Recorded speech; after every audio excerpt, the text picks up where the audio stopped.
Welcome to the deep dive. We're stepping into one of the most haunting and really stubborn mysteries out of California, the Keddie Cabin Murders. Yeah, really tough one. This was a brutal crime back in 1981. Happened in this small resort town, kind of tucked away in Northern California. And it's a crime that decades later is still officially unsolved. That's right. And the material we're looking at for this deep dive, it's quite a collection. We've got old news articles, police reports, true crime discussions online, and even recent investigative updates. It really lets you trace the case over the years. So our mission here is to really dig into these sources. We want to unpack the facts, as far as we know them, from that horrific night. And look hard at the failures of that initial investigation because there were, well, quite a few. Definitely. Explore the key theories that have kind of stuck around and crucially get into the new evidence. Evidence that's really, brought hope back after more than 35 years. And the location is key context here. Keddie, California. Specifically the Keddie Resort. It had a history, these cabins in the woods. But by 81, things had changed a bit. Yeah, that resort feel was kind of fading. It was becoming more of a, let's say, transient community. And the Sharp family, Sue, a single mom with her 5 kids, they'd moved into cabin 28 just about 5 months before everything happened. Okay, so let's paint the picture. April 11th, 1981. It's a Saturday night. Right. Sue Sharp is home in cabin 28. And she's got 3 of her kids with her. Yep, the younger ones. 12-year-old Tina, 9-year-old Ricky, and little Greg, who was 5. Plus, they had a friend visiting. Justin Smarties, the neighbor boy. Exactly. 12 years old from cabin 26, right nearby. But 2 of the older Sharp kids weren't home that night. No. John Sharp, who was 15, and his friend Dana Wingate, 17, they were out. They were in Quincy, the nearby town. And the reports say they were seen hitchhiking back towards Keddie later that night. Yeah, sometime between like 10 p.m. and maybe 1 a.m. And that's a detail that comes up because apparently Sue had told them specifically not to hitchhike. And the other daughter, Sheila. Sheila, who was 14, she was having a sleepover right next door, cabin 27 with friends. Okay, so she's nearby, but not in the cabin. And it's Sheila who finds them the next morning, Sunday, April 12th. Yeah.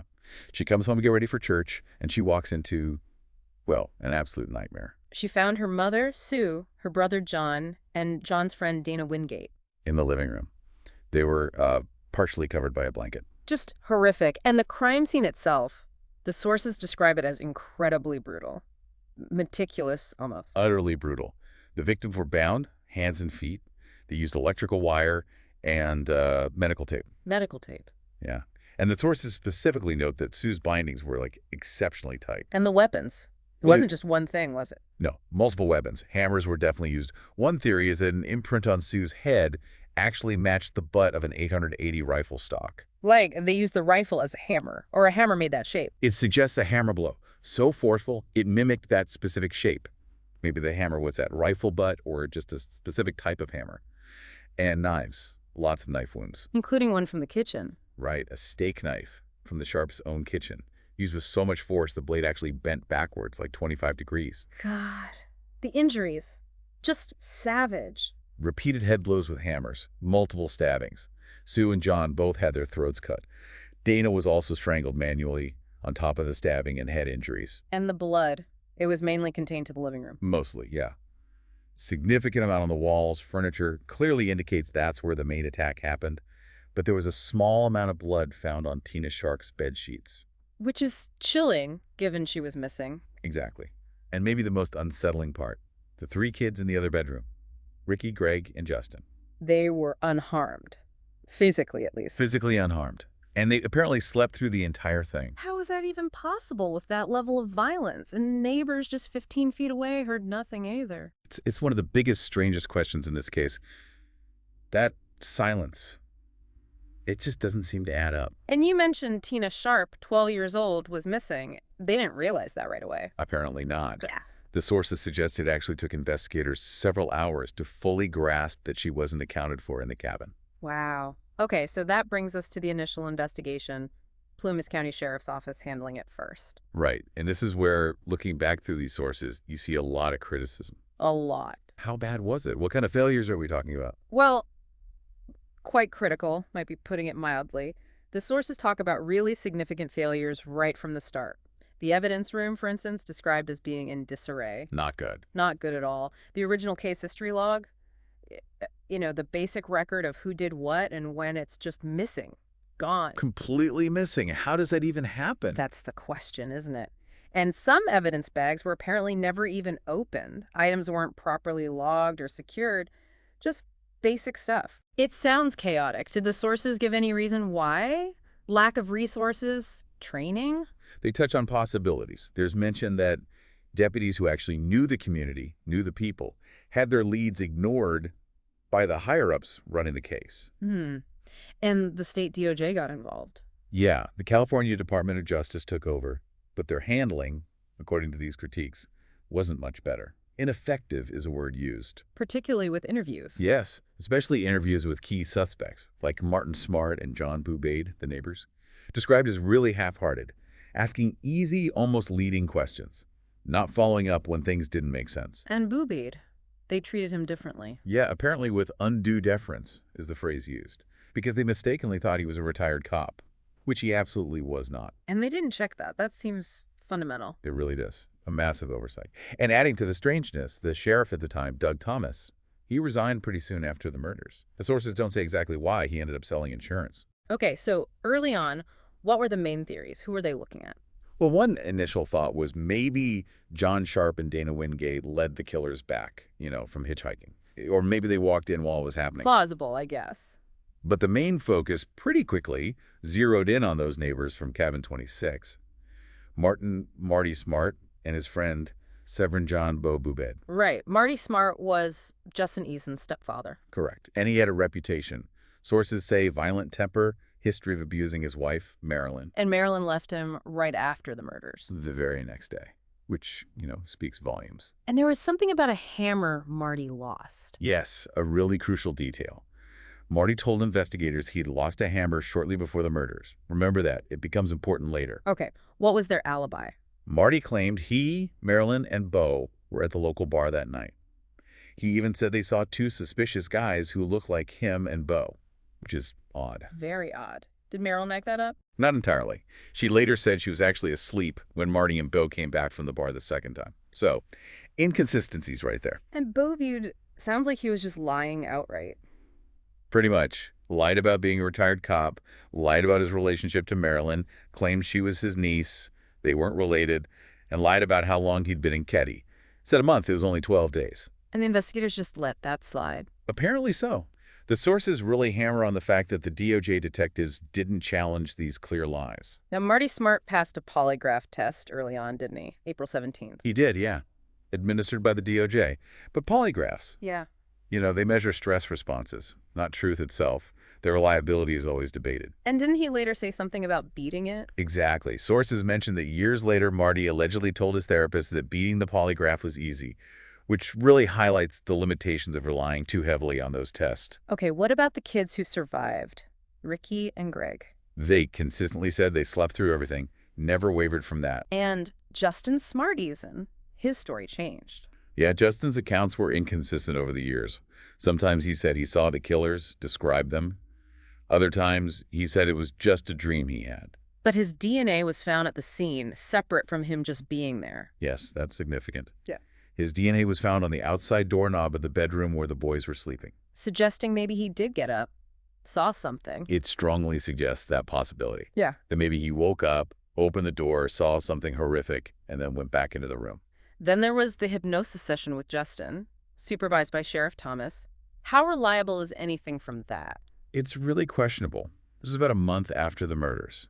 Under hypnosis, Justin described this dream-like sequence, seeing John and Dana fighting two men, his mom trying to help, Tina being grabbed and taken out the back door. He even described trying to help Sue. Yeah, described trying to cover her, stop the bleeding.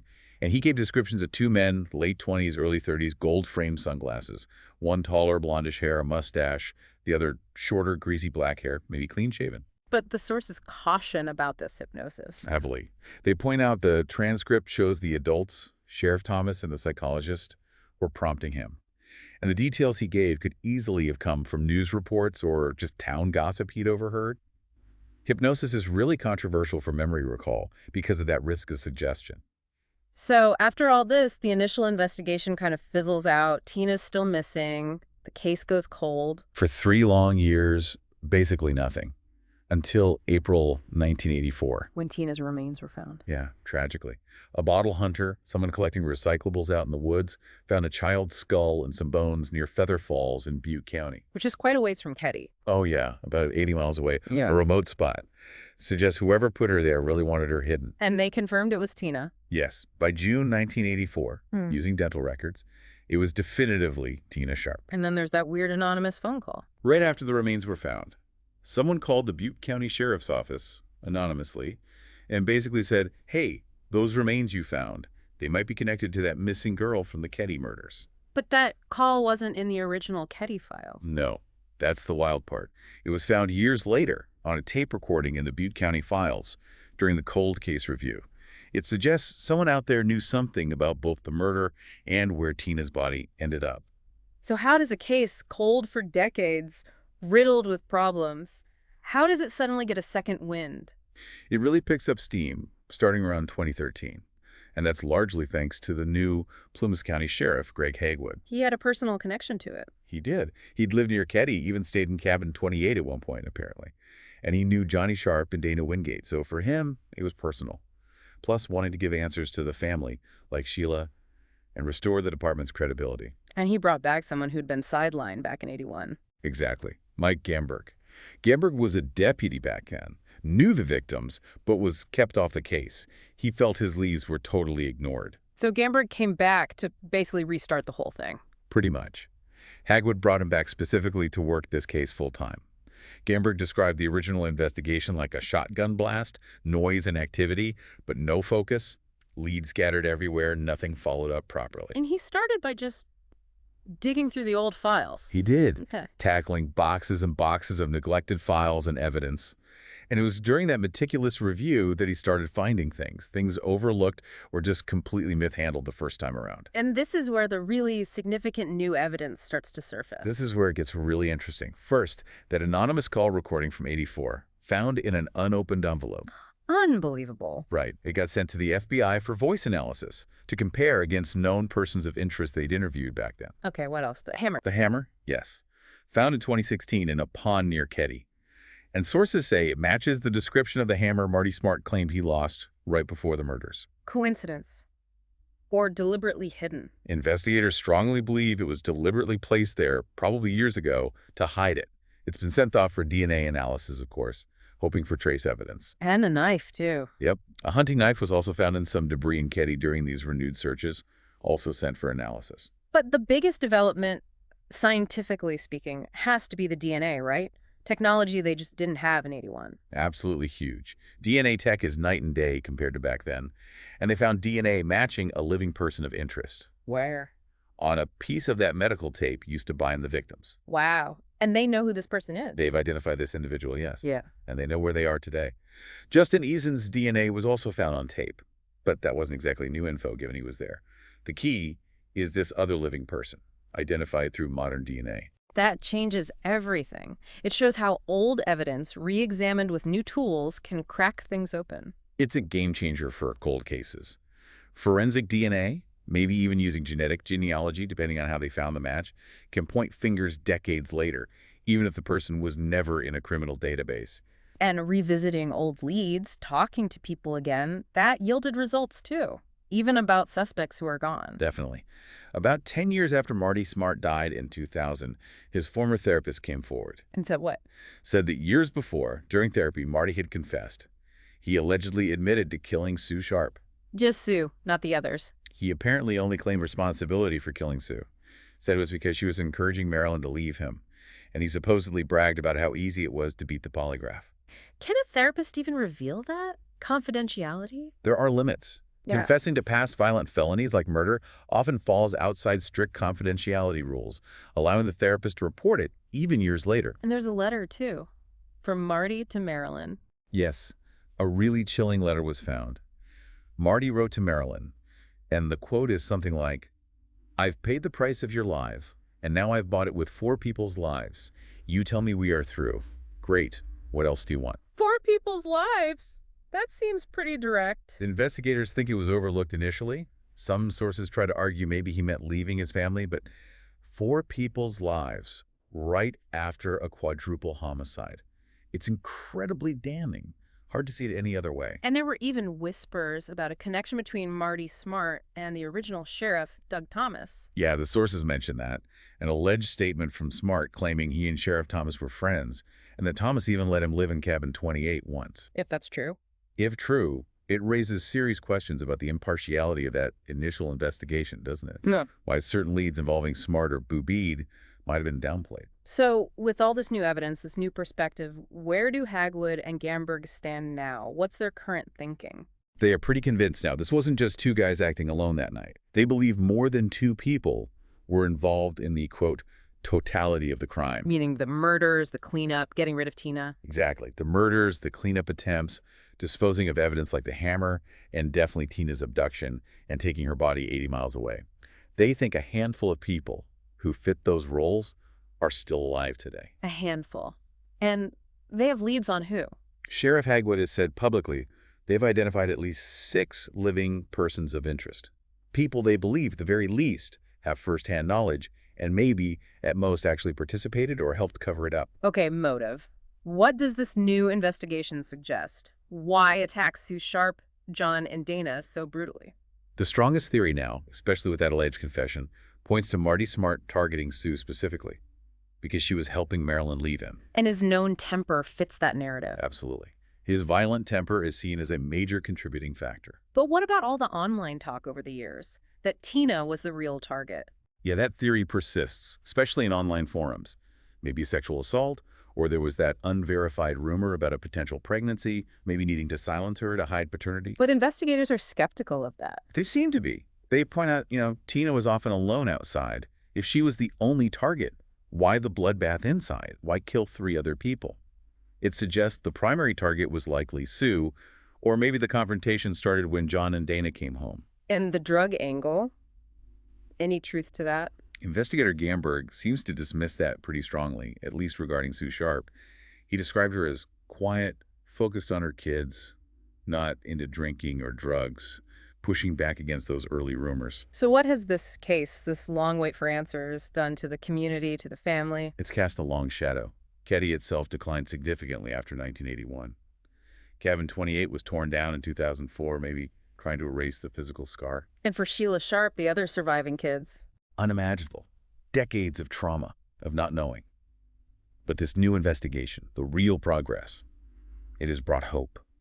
Hope for concrete answers, maybe some form of justice finally.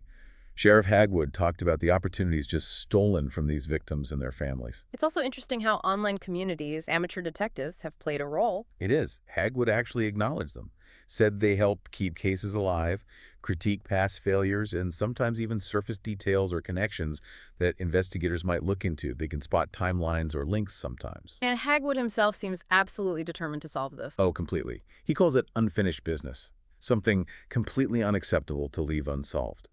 He's really stressed that justice is for everyone, regardless of who they were or where they lived. These victims deserve answers. So, after decades where it looked hopeless, frankly, failed investigation, lost evidence, the Keddie murders case is alive again. Dramatically revived. Driven by investigators willing to restart from scratch and fueled by evidence that was missed or simply couldn't be analyzed back then. And even though the main suspects from 81, Smart and Boobeid, are dead. Right, but the investigation now is clearly focused on everyone involved.